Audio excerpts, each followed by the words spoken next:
Welcome to Evolved Sun. I'm your host, Matt Finch, and in today's episode, you're going to learn all about planet Earth's transition into fourth density. And I thought about titling this episode, Ancient Aliens from Venus on Planet Earth's Transition to 4D, but I decided against that title, even though technically that is what this episode is all about. Today, you're going to be learning in-depth information on planet Earth's transition into fourth density from the framework provided by Ra, a group of higher density beings that LL Research channeled for several years in the early 1980s, resulting in 106 channeling sessions and several books titled Teaching the Law of One and other books as well that came after the series, which instead of being transcripts from the channeling sessions, they were written by members of LL Research. I view the Ra material and Law of One teachings as the gold standard for things like understanding Earth's transition into 4D and many other topics, because the metaphysics behind the Ra material is very sound in my opinion. And in this episode, I'm going to be using as a resource today one of my favorites, the Ra Contact Resource Series, a concept guide by Gary Bean and Diana Roy of LL Research. And as you'll see in this, there's going to be a lot of quotes from Ra, who again is a higher density being, and more technically, a group of ancient aliens from Venus that evolved on the planet Venus, I think 2 billion years ago, that are now towards late 6th density in our octave of 7 densities of experience. And so I think the Ra group has a pretty high understanding, and as you'll hear, the level of technicality and details provided on planet Earth transition to fourth density are rather mind-blowing, and it might turn someone's mind into goo after hearing it or reading it. But without further ado, let's get right into Planet Earth Transition to Fourth Density. Planet Earth Transition to Fourth Density. The following is an exploration of a few basic concepts in relation to our beloved, sacred planet Earth. Among them, the growth of the universe from galaxies to planets, how intelligent energy sets up a clock-like curriculum of evolution, how our planet moves through its present transition into the next density, and the ways in which third density beings harmonically interact with the planet, share a planetary mind, and heal the planet during the birth of the new density of evolution. Ra says, "You must see the Earth, as you call it, as being 7 Earths. There is red, orange, yellow, and there will soon be a completed green color vibratory locus for fourth density entities, which they will call Earth. Universe to galaxies to solar system to planet to our lives." Ra describes what we would perceive as the progression of growth of the known universe. Ra says, "There is a center to infinity. From this center, all spreads. Therefore, there are centers to the creation, to the galaxies, to star systems, to planetary systems, and to consciousness. In each case, you may see growth from the center outward.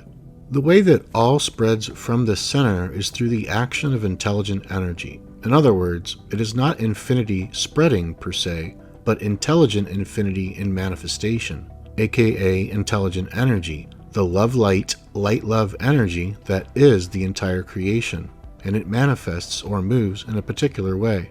Ra says, the light of love was made to have certain characteristics, among them the infinite whole, paradoxically described by the straight line, as you would call it. This paradox is responsible for the shape of the various physical illusion entities you call solar systems, galaxies, and planets, all revolving and tending towards the lenticular. The spiraling energy, which is the characteristic of what you call light, moves in straight line, spiral, thus giving spirals an inevitable vector upwards to a more comprehensive beingness with regards to intelligent infinity. That straight line, spiraling movement of light is what Ra calls the upward spiraling light, known by some Earth traditions as prana. That spiraling light moves in a hierarchical pattern from larger to smaller as we envision things.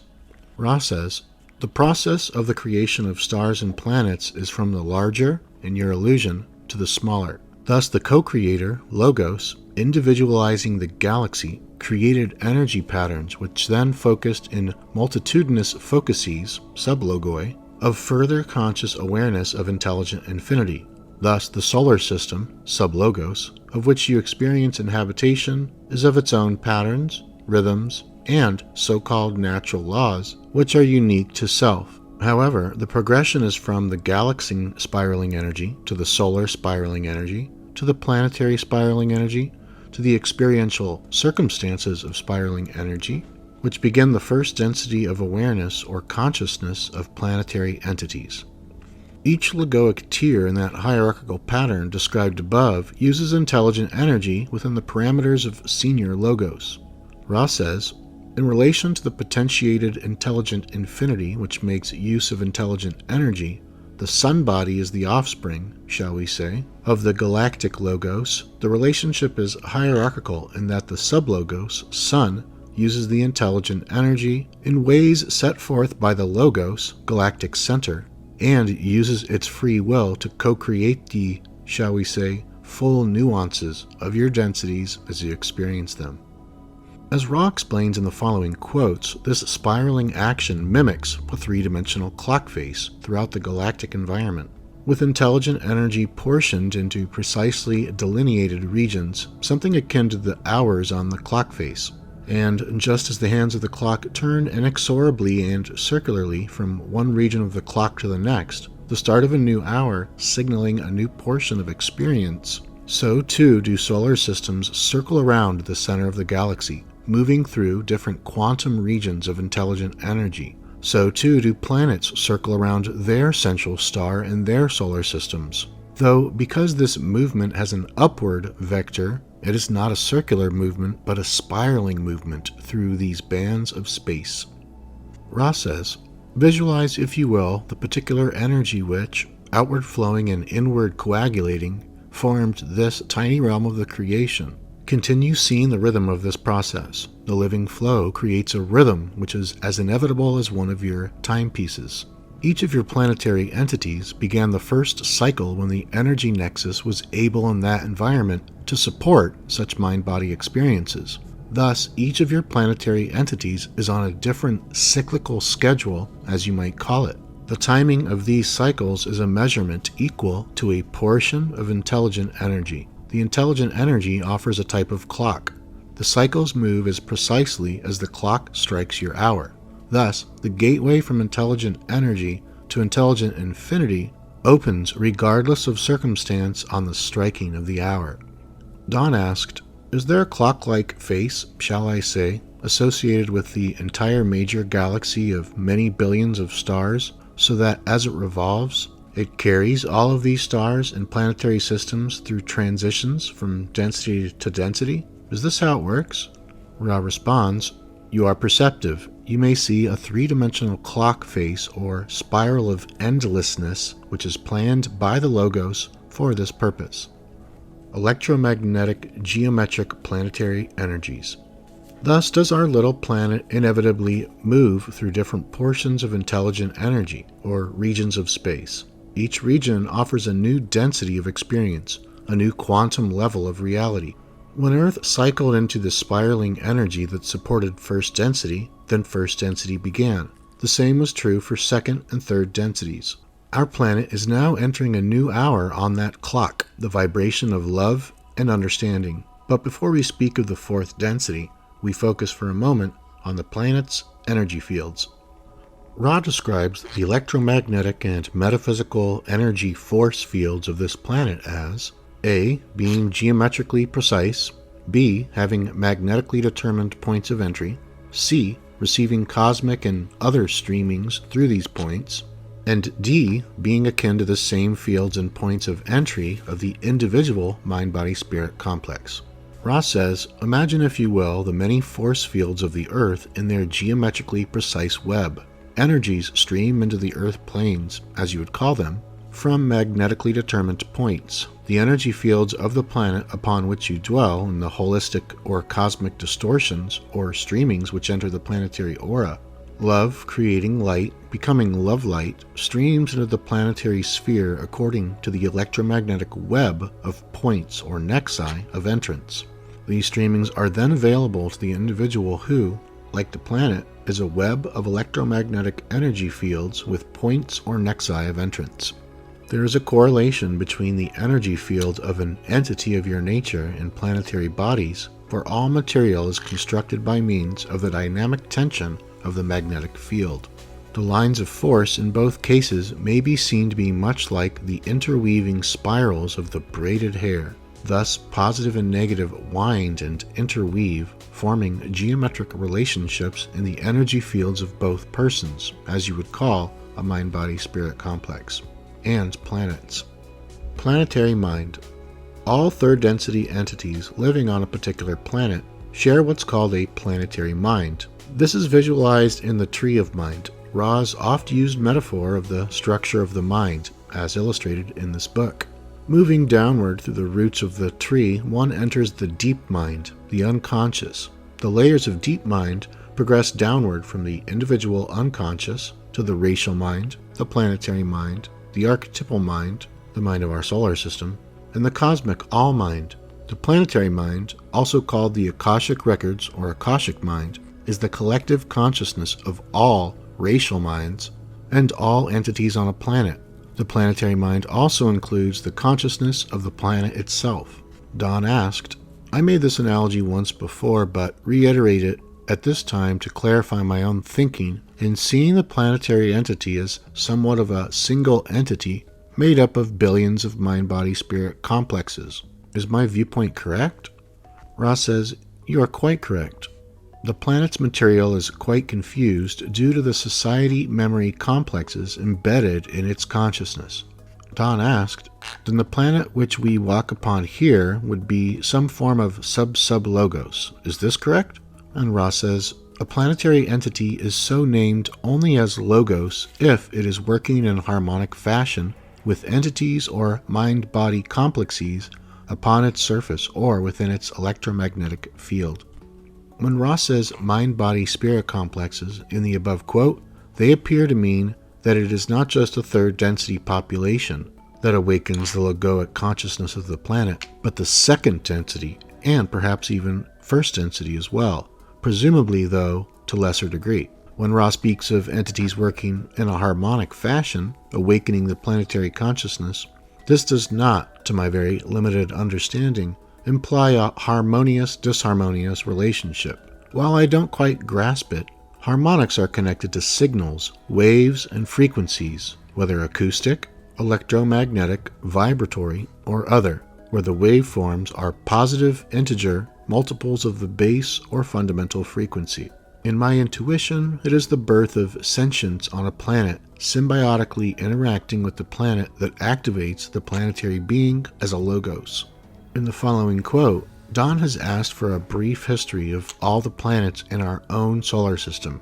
Ra chooses to address only those planets that have had, presently have, or will have entities living on them. The rest they lump in as part of the logos. Ra says, we shall give you a metaphysical description only of those planets upon which individual mind-body-spirit complexes have been, are, or shall be experienced. You may understand the other spheres to be part of the logos. We take the one known as Venus. This planetary sphere was one of rapid evolution.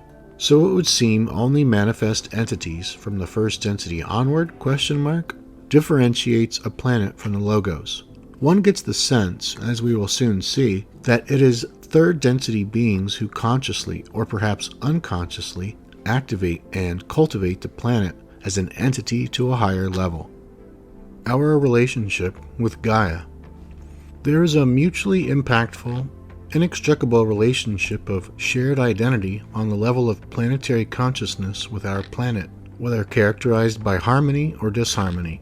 Though many individual entities, groups, and cultures in our history have enjoyed an harmonious relationship with our Earth, our overall collective history rings of repeated themes of strife, conflict, and disharmony. In the following section, Ra indicates that this disharmony has consequences for the developing consciousness of the planet, particularly as these distortions are absorbed by the planet.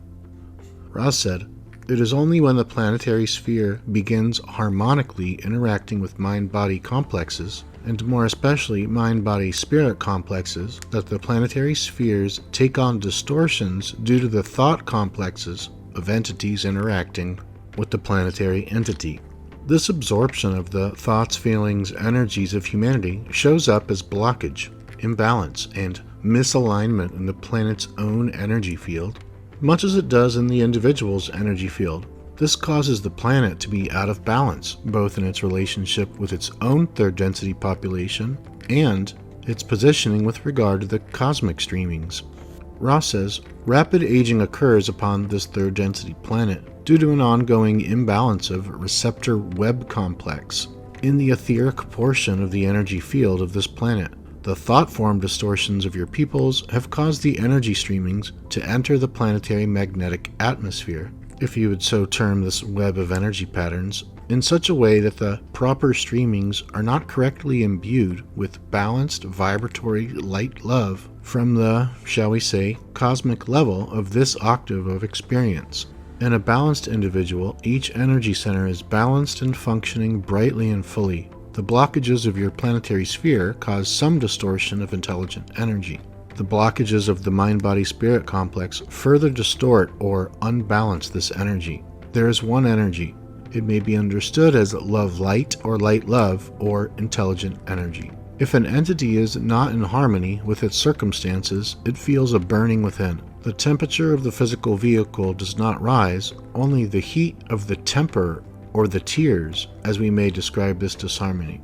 However, if an entity persists for a long period of your space-time in feeling this emotive heat and disharmony, the entire body complex will begin to resonate to this disharmony, and the disharmony will then show up as the cancer or other degenerative distortions from what you call health. When an entire planetary system of peoples and cultures repeatedly experiences disharmony on a great scale, the earth under the feet of these entities shall begin to resonate with this disharmony. Due to the nature of the physical vehicle, disharmony shows up as a blockage of growth, or an uncontrolled growth, since the primary function of a mind-body-spirit complex's bodily complex is growth and maintenance. In the case of your planet, the purpose of the planet is the maintenance of orbit in the proper location or orientation with regards to other cosmic influences. In order to have this occurring properly, the interior of your sphere is hot in your physical terms. Thus, instead of uncontrolled growth, you begin to experience uncontrolled heat and its expansive consequences.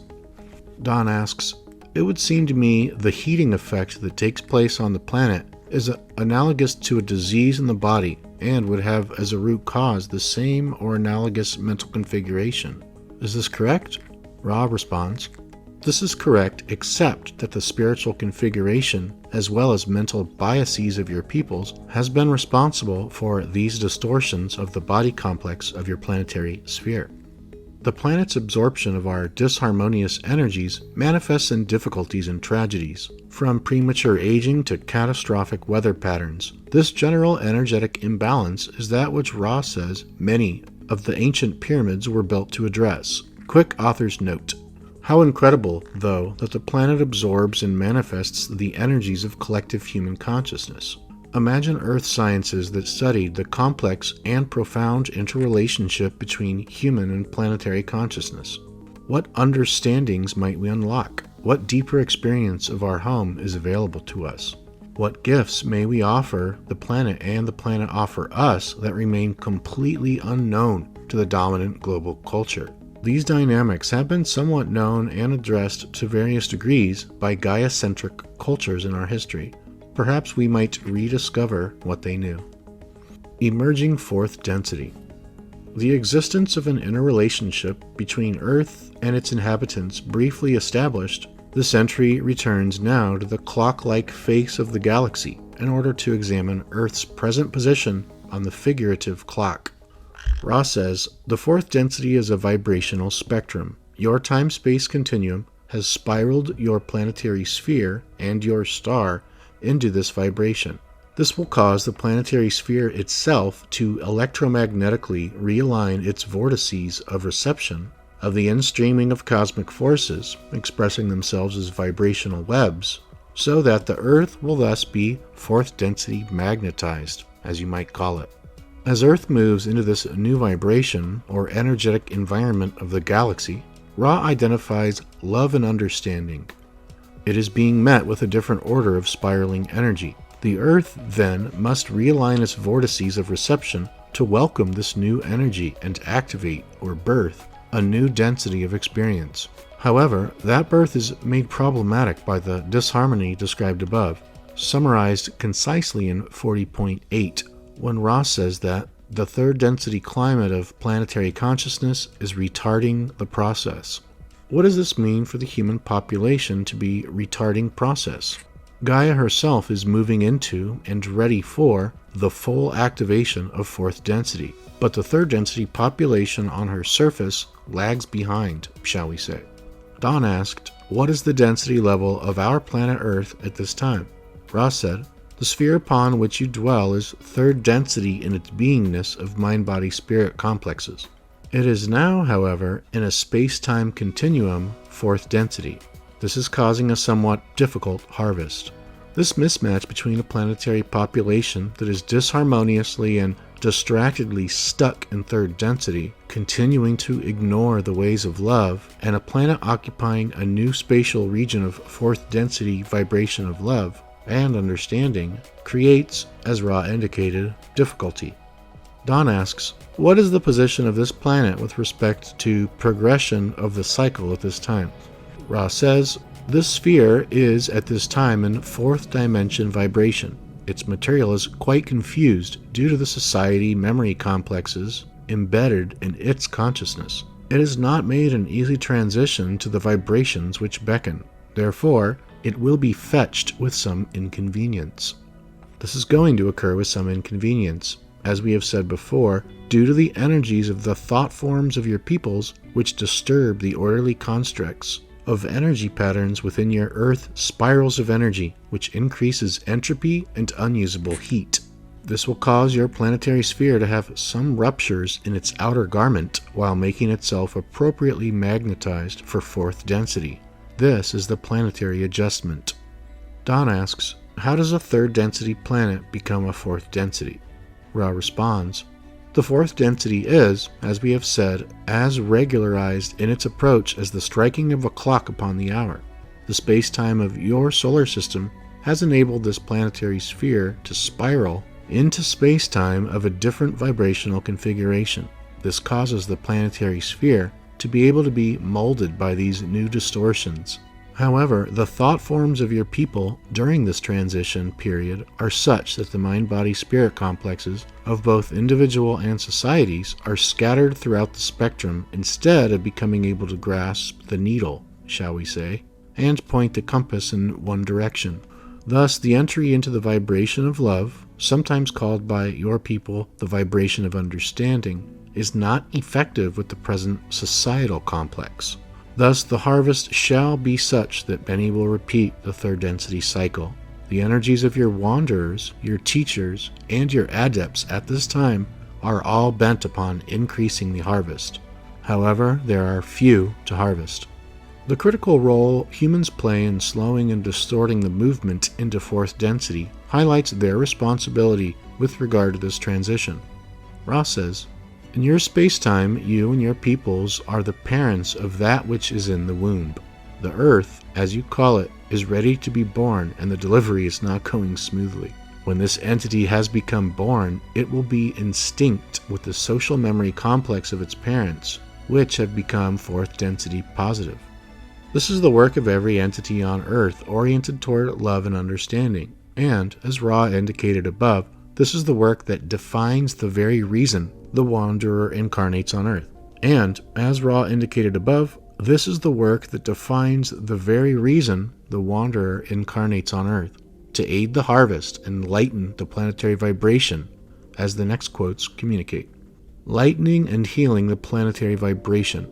Ra says, the number of Wanderers incarnate is approximate due to an heavy influx of those birthed at this time due to an intensive need to lighten the planetary vibration and thus aid in harvest. 12.27.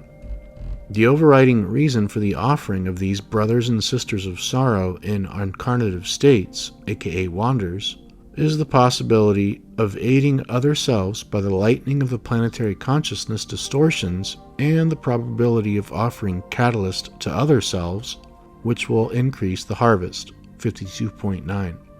It is the aim of wanderers to serve the entities of this planet in whatever way was requested, and it was also the aim of wanderers that their vibratory patterns might lighten the planetary vibration as a whole, thus ameliorating the effects of planetary disharmony and palliating any results of this disharmony. 65.11. Don asked, does the physical presence of wanderers on Earth aid the total consciousness of the planet via their vibrations, similar to electrical polarity and charging a battery? And Ra says, this is correct, and the mechanism is precisely as you state. Each wanderer, in offering itself before incarnation, has some special service to offer in addition to the doubling effect of planetary love and light and the basic function of serving as beacon or shepherd. This last quote gets to the heart of the mission of both the wanderer and any human being working toward fourth density. This is the principle that the radiation or giving of the self is the greatest service, that one's own vibrations contribute to the planetary mind and the birth of fourth density. In this way, self-work equals world work. The more that the self can open the heart, exercise faith instead of fear, and direct its will toward serving others, the more the self becomes as the lighthouse in the darkness. And the greater the number of lighthouses, the greater the light. Ra says, this wisdom enables the entity to appreciate its contributions to the planetary consciousness by the quality of its being, without regard to activity or behavior, which expects results upon visible planes. To aid the self in polarization towards love and light is to aid the planetary vibration. In the following, Ra describes how an adept working through visualization can both lighten the planetary vibration and literally manifest fourth density into our space-time experience. Visualization is the tool of the adept. When this ability has become crystallized in an adept, the adept may then do polarizing in consciousness without external action which can affect the planetary consciousness. This is the reason for existence of the so-called white magician. Only those wishing to pursue the conscious raising of planetary vibration will find visualization to be a particularly satisfying type of meditation. 49.8. Don asks, can you tell me how the adept then, after being able to hold the image for several minutes, what he does then to affect planetary consciousness or increase positive polarity? I still don't quite understand about this. Ra responds, when the positive adept touches intelligent infinity from within, this is the most powerful of connections, for it is the connection of the whole mind-body-spirit complex microcosm with the macrocosm. This connection enables the, shall we say, green ray true color in time-space to manifest in your space-time. In green ray, thoughts are beings. In your illusion, this is normally not so. The adepts then become living channels for love and light, and are able to channel this radiance directly into the planetary web of energy nexi. The ritual will always end by the grounding of this energy in praise and thanksgiving, and the release of this energy into the planetary whole. 50.9. Whether adept or not, we may all engage in planetary healing.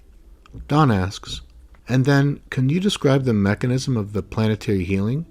Ra says, healing is a process of acceptance, forgiveness, and, if possible, restitution. The restitution not being available in time-space, there are many among your peoples now attempting restitution while in the physical.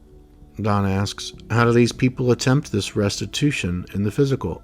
And Ra responds, these attempt feelings of love towards the planetary sphere and comfort and healing of the scars and the imbalances of these actions. Quo says, each of you has the issues of all the world within you. This instrument is concerned for the peace of the world and prays for it often. And yet, if this instrument prayed for peace within itself, it would be the same prayer. Indeed, it is our humble opinion that the most efficient way to bring the world to peace is to learn peace within the self, for as you think, as you are. so your universe in toto is also. For your consciousness is as a field, and each bit of fear that you are able to let drop, each time that you find your heart expanding, the consciousness of your planet is being lightened. There is no lag time between the open heart of self and service to the planet, that lightening of the consciousness of planet Earth. You came among these entities of flesh and bone. You took that flesh upon yourself and buried yourself in a world of shadows because you wished to make a difference. You heard the sorrow of those who dwell with you now, and you wished to stand among them as a witness and as one who is a channel for love. This is your great chance. These are the days you hoped and prepared for, and now the time is upon you. And how quickly, my friends, it is going, is it not? All right, and that concludes the training on Planet Earth transition to fourth density, or 4D positive.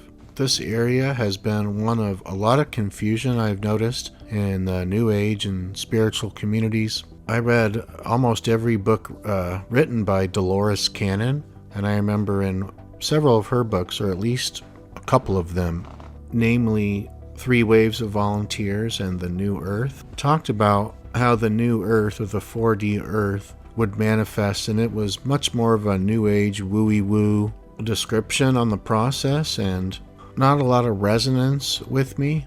And then there have been other authors and books and even channels that have also talked about Earth's transition to 4D, and it can be very, very confusing with all the different contradicting information, and it can be hard to know what to believe. But so out of all the stuff that I have learned, by far I like the raw materials take on planet Earth transition to fourth density. I don't know any other source describing this process that comes from the late 6th density of our 7 density octave of experience.